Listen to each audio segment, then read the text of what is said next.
Hello, welcome back to Poker academy.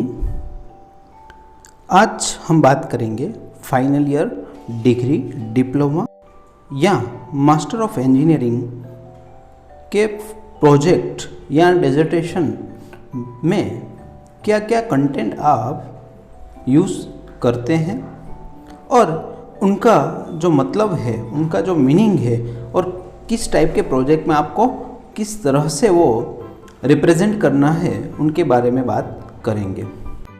आखिर में आपको ये इन्फॉर्मेशन कैसी लगी वो ज़रूर बताइएगा और अपने फ्रेंड्स के साथ भी शेयर करिएगा।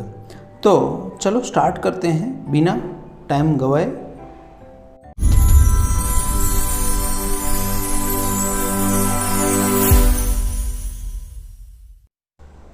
तो सबसे पहले होगा आपका content of the project. One by one हम बाद में डिस्कस करेंगे, ये जो पूरे टर्म्स है उनके बारे में बात करेंगे। पहले जान लेते हैं कंटेंट में क्या होता है। सबसे पहले होता है नीड ऑफ स्टडी। ये जो प्रोजेक्ट कर रहे हैं हम क्यों कर रहे हैं, इनकी ज़रूरियात क्या है, रिक्वायरमेंट क्या है, सबसे पहले वही आइडेंटिफाई करनी होगी। फिर आता है लिटरेचर रिव्यू और से लिटरेचर सर्वे। इसके बाद आता है स्कोप ऑफ वर्क। देन जो भी आपका स्कोप है उसके साथ में आपको वर्क प्लान बनाना होता है, मेथोडोलॉजी डिसाइड करनी होती है और फिर होता है आपका रिजल्ट्स एंड कंक्लूजन चैप्टर। और अगर आपका जो टॉपिक है आगे जाके कुछ काम हो सकता है उस पर, तो स्कोप ऑफ वर्क भी आप लिख सकते हो। और लास्ट में जो होता है वो होता है रेफरेंसेस। कुल मिला के जो कंटेंट होता है प्रोजेक्ट का वो होता है need of study, literature review, scope of work, work plan, result, conclusion, future scope and references. बात करते हैं नीड ऑफ स्टडी में। लेट्स एक एग्जांपल लेते हैं, improvement of soil bearing capacity. ये आपका सपोज टॉपिक है तो उसका एम क्या हो सकता है। एम का मतलब होता है क्यों हमें रिक्वायर्ड है ये।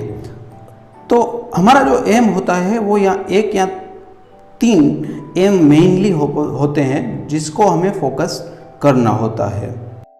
इस टॉपिक पर मेरा एम क्या हो सकता है, एक हो सकता है to minimise the footing area और सेकंड जो हो सकता है टू मेक इकोनॉमिकल डिज़ाइन।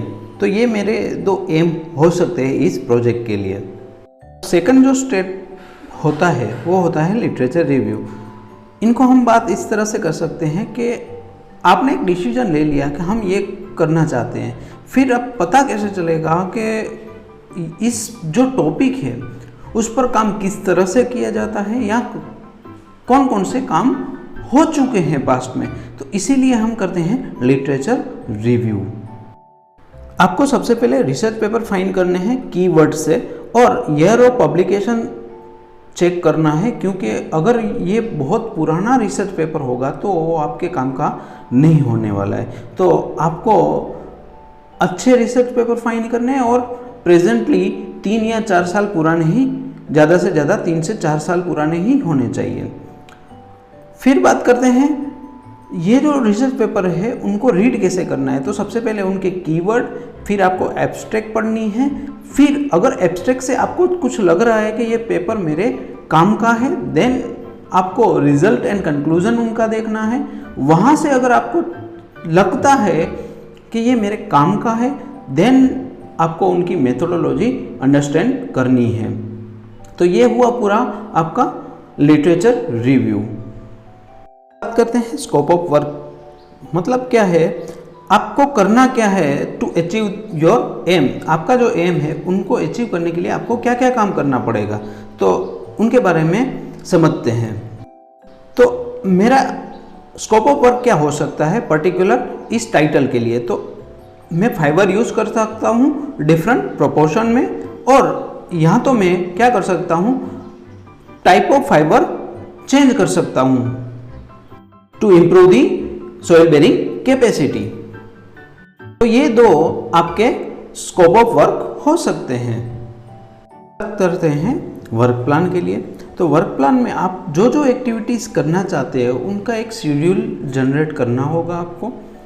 जैसे ही मैं एक टेस्टिंग कर रहा हूँ तो कौन से मंथ में मैं टेस्टिंग करूंगा, कौन से मंथ में मैं लिटरेचर सर्वे करूंगा, कौन से मंथ में मैं फाइनल प्रोजेक्ट राइट करूंगा, ये सब चीज़ आपको पहले से ही मेंशन करनी होती है। तो टेस्टिंग वगैरह सब करने के बाद आपको रिजल्ट जो होता है वो टेबुलर फॉर्मेट में आपको देना होता है, और जो कंक्लूजन पार्ट है वो आपको कहीं ना कहीं परसेंटेज वैल्यू में रिप्रेजेंट करना होता है। तो लेट सपोज देखते हैं कि रिजल्ट एंड कंक्लूजन जो है वो किस तरह से हम बता सकते हैं। सबसे पहले जो कंक्लूजन होता है वो होता है सेंटेंस में, और परसेंटेज वैल्यूज में आपको रिप्रेजेंट करना होता है। लेट सपोज स्टार्ट करते हैं। तो रिजल्ट से आपको क्या मिलता है, up to 2% of any X fibre with soil 20% increment in the soil bearing capacity is observe. Let why type of fibre we use and we find that the increment of 20% is observed। इस तरह से result and conclusion लिख सकते हो। में आता है references. तो रेफरेंसेस लिखने का एक तरीका होता है। सबसे पहले जो ऑथर है उनका नाम होता है, फिर टाइटल, फिर कौन सी जर्नल है, देन उनका वॉल्यूम क्या है, फिर उनका डेट ऑफ पब्लिकेशन होता है। तो ये थी प्रोजेक्ट की पूरी डिटेल्स।